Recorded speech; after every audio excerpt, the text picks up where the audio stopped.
Hello everyone, welcome back to our channel. अगर आप किसी भी टीचिंग एग्ज़ाम की तैयारी कर रहे हैं तो उससे रिलेटेड यहाँ पे आपको टॉपिक वाइज सारे नोट्स मिल जाएंगे सही से। ये जो हमारा आज का टॉपिक है आरटीई एक्ट 2009 का जो आया था, राइट टू एजुकेशन एक्ट, तो उसके बारे में इसमें पूरा कवर करेंगे। ये टॉपिक कितना इम्पॉर्टेंट है कि आप यूपी टेट उठा लीजिए, सी टेट, सुपर टेट, तो सभी में ये पूछा ही जाता है यहाँ से क्वेश्चन।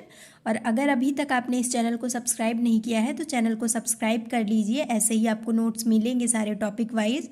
और अगर वीडियो अच्छी लगे तो लाइक भी कर दीजिए। चलिए स्टार्ट करते हैं।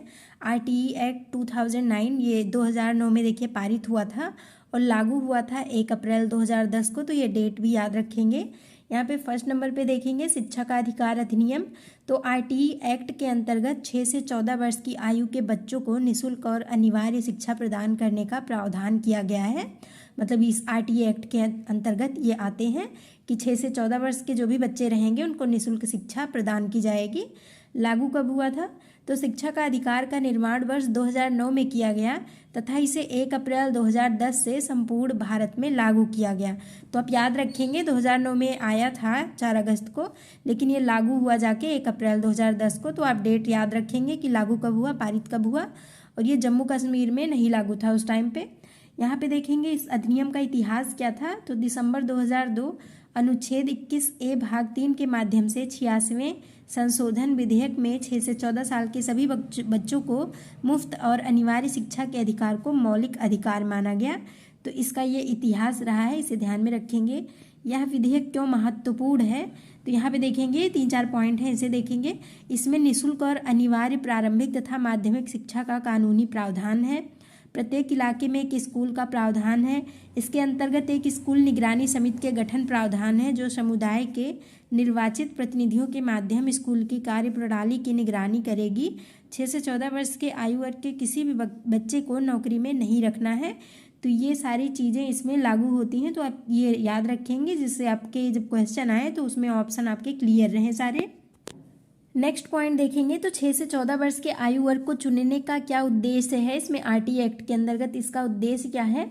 तो इस विधेयक में सभी बच्चों को अनिवार्य रूप से प्रारंभिक से माध्यमिक स्कूल तक की शिक्षा देने पर जोर है और इस आयु के बच्चों की शिक्षा देने से उनके भविष्य का आधार तैयार हो सकेगा, इसीलिए लाया गया था। अब ये इंपॉर्टेंट पॉइंट है। शिक्षा आरटीई एक्ट के तहत प्राथमिक कक्षाओं में छात्र एवं शिक्षक का अनुपात कितना होना चाहिए आपसे पूछ लेता है। तो यहाँ पे 1:3 का अनुपात होगा, जो रेशियो होगा 1:3 का होगा। आरटीई एक्ट 2009 के तहत शिक्षक के एक सप्ताह में न्यूनतम कार्य कितने होंगे? तो 45 घंटे होंगे, आप इसे याद रखेंगे। आरटीई एक्ट के तहत प्राथमिक स्तर पर न्यूनतम शैक्षणिक घंटे का कार्य दिवस पूछ लेता है आपसे, तो 800 घंटे होंगे या फिर 200 दिन होगा, आप दोनों याद रखेंगे। पूछ लेगा आपसे तो टिक करेंगे जो भी सही होगा। आरटीई एक्ट जो है तो छात्र एवं शिक्षक आनुपातिक वर्णन किसमें किया गया है, किस धारा में किया गया है? तो धारा 25 में इसका वर्णन किया गया है। नेक्स्ट देखेंगे तो यहाँ पे जितने भी पॉइंट्स आपको यहाँ पे मिलेंगे सारे इंपॉर्टेंट ही हैं, सारे पॉइंट वाइज आपको इसको सब कवर करना है, याद करना है।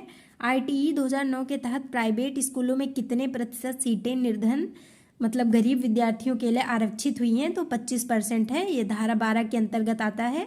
आरटीई लोकसभा में पारित कब हुआ था? तो 4 अगस्त 2009 को पारित हुआ था, आगे भी देखा है हमने। यहाँ पे देख लीजिए तो लोकसभा में 4 अगस्त 2009 को ये पारित होता है और राज्यसभा से 20 जुलाई 2009 में ये हो जाता है, आगे बढ़ जाता है वहाँ से। उसके बाद ये एसएमसी जो है इसका यहाँ पे फुल फॉर्म देख लेंगे। स्कूल मैनेजमेंट कमेटी का अध्यक्ष कौन होगा? तो यहाँ पे जो पेरेंट्स होते हैं, बच्चों के अभिभावक जो होते हैं वही अध्यक्ष होते हैं। और ये किसके अंतर्गत आता है? तो धारा 21 के अंतर्गत ये लागू हुआ है। यदि प्राथमिक स्तर पर 150 से अधिक बच्चे हैं तो वहाँ पे स्कूलों में प्रिंसिपल कितने होंगे या फिर टीचर कितने होंगे? तो यहाँ पे देखिए रेशियो यहाँ पे लिखा हुआ है। तो 150 से अधिक अगर बच्चे हैं तो 1 प्रिंसिपल होगा और 5 टीचर होंगे, आप ये सब याद रखेंगे, आपसे एग्जाम में पूछे जाएंगे। आरटीई 2009 के अनुसार उच्च प्राथमिक स्तर पर अर्थात कक्षा 6 से 8 हेतु एवं शिक्षक का अनुपात कितना होना चाहिए? तो 35:1 मतलब 35:1 का होना चाहिए। यहाँ पे 35 बच्चों पर 1 शिक्षक। नेक्स्ट पॉइंट देखेंगे तो उच्च बच्चे होने पर प्रधानाध्यापक की नियुक्ति मीन्स अपॉइंटमेंट होगी। तो यहाँ पे अगर 100 से अधिक होते हैं तो यहाँ पे प्रधानाध्यापक की नियुक्ति हो जाती है। नेक्स्ट देखेंगे अकॉर्डिंग टू आरटीई एक्ट 2009, मतलब इसके अंतर्गत कक्षा 1 से लेकर कक्षा 8 तक यदि प्रवेश दिए गए सदस्यों की संख्या 200 से अधिक है तो विद्यार्थी एवं शिक्षक का अनुपात कितना होना चाहिए। तो यहाँ पे देख लेंगे 40:1 का अनुपात होगा। अगर सदस्यों की संख्या यहाँ पे जितने छात्र रहेंगे तो 200 से अधिक रहेगा तो यहाँ पे 40:1 का हो जाएगा। अकॉर्डिंग टू आरटीई प्राथमिक स्तर पर न्यूनतम शैक्षणिक घंटे एवं कार्य दिवस कितने होने चाहिए। तो यहाँ पे देख लीजिए 1000 घंटे या फिर 220 दिन के होंगे यहाँ पे न्यूनतम शैक्षणिक घंटे। तो ये कार्य दिवस भी पूछ लेता है, इसीलिए यहाँ पे लिखे गए सारे इंपॉर्टेंट पॉइंट हैं। नेक्स्ट पॉइंट देखेंगे प्राथमिक विद्यालय में 240 बच्चों पर, तो यहाँ पे 6 अध्यापक होंगे। 240 बच्चों पे 6 अध्यापक होंगे। अकॉर्डिंग टू आरटीई 2009 प्राथमिक स्तर पर एक अध्यापक को प्रतिदिन कितने घंटे पढ़ाना होगा। तो 4 घंटे पढ़ाना मस्ट है कि 4 घंटे तो अध्यापक पढ़ाएगा ही।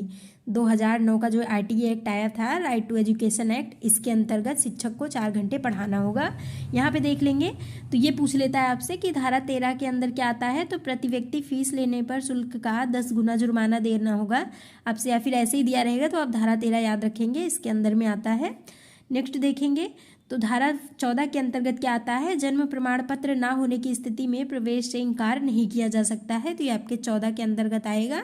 नेक्स्ट देखेंगे उच्च प्राथमिक स्तर पर अध्यापक को 4.5 घंटे पढ़ाना होगा, मतलब प्राथमिक स्तर पर अध्यापक को 4 घंटे पढ़ाना होगा और उच्च प्राथमिक स्तर पर 4.5 घंटे पढ़ाना होगा। आरटीई 2009 के अंतर्गत शारीरिक दंड प्रताड़ित करना मना है बच्चों को, और ये किसके अंतर्गत आता है। तो धारा 17 के अंतर्गत आता है। और ये कहाँ पे है। तो भाग 3 संविधान संशोधन जो हुआ था 86वां, तो उसके अंतर्गत आता है और अनुच्छेद 21A के।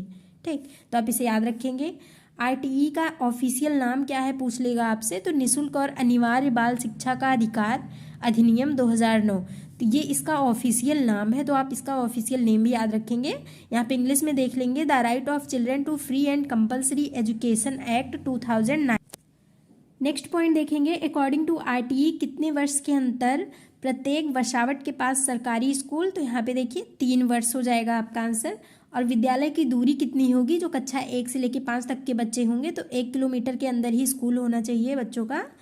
विद्यालय की दूरी जो कक्षा 6 से 8 तक के बच्चे होंगे तो उनका घर 3 किलोमीटर होना चाहिए। तो ये सारी चीज़ें आरटीई एक्ट के अंतर्गत में आई हैं, तो इसे आप ध्यान में रखेंगे। छात्र एवं शिक्षक का अनुपात कितना होना चाहिए। तो ये किस धारा के अंतर्गत आता है। तो धारा जो 25 थी उसमें ये बात कही गई है छात्र और शिक्षक के अनुपात की। गवर्नमेंट शिक्षक या फिर प्राइवेट ट्यूशन नहीं पढ़ा सकते हैं, मतलब जो सरकारी टीचर हो गए हैं, जो गवर्नमेंट टीचर रहेंगे तो उनको प्राइवेट ट्यूशन पढ़ाना मना रहेगा, और यह धारा 28 के अंतर्गत आएगा। आरटीई 2009 में इस पर ध्यान नहीं दिया गया है। तो 14 वर्ष के पश्चात शिक्षा, मतलब 6 से 14 वर्ष तक की शिक्षा पे ही बात की गई है, इसके आगे नहीं बात किया गया है, तो इस पे ध्यान नहीं दिया गया है आगे। छात्र एवं शिक्षक अनुपात में प्रधानाध्यापक शामिल नहीं होगा, मतलब केवल टीचर और स्टूडेंट की ही बात होगी। इसमें जो प्रिंसिपल होंगे, प्रधानाध्यापक होंगे, उनको नहीं शामिल किया गया है। और यहाँ पे देख लेंगे तो धारा 24 के अंतर्गत देखिए क्या आता है। तो शिक्षक के कर्तव्य आते हैं इसके अंतर्गत। और धारा 27 के अंतर्गत जनगणना, चुनाव, आपदा प्रबंधन, ये सारी चीज़ें आती हैं, तो आप इसे भी याद करेंगे। ईवीएस में आपके ये क्वेश्चन सारे आ सकते हैं। तो आरटीई एक्ट के जितने भी इंपॉर्टेंट फैक्ट्स है, जितने भी इंपॉर्टेंट क्वेश्चन आपके एग्जाम में पूछे जाने वाले थे, जितने भी टॉपिक थे, सारे इसमें कवर किए गए हैं। अगर आपको वीडियो अच्छी लगी हो तो वीडियो को लाइक करिए, चैनल को सब्सक्राइब करिए, और जो भी ऐसे ही ज़रूरतमंद हो, पढ़ने वाले हों, उनके साथ भी शेयर कर दीजिए वीडियो को।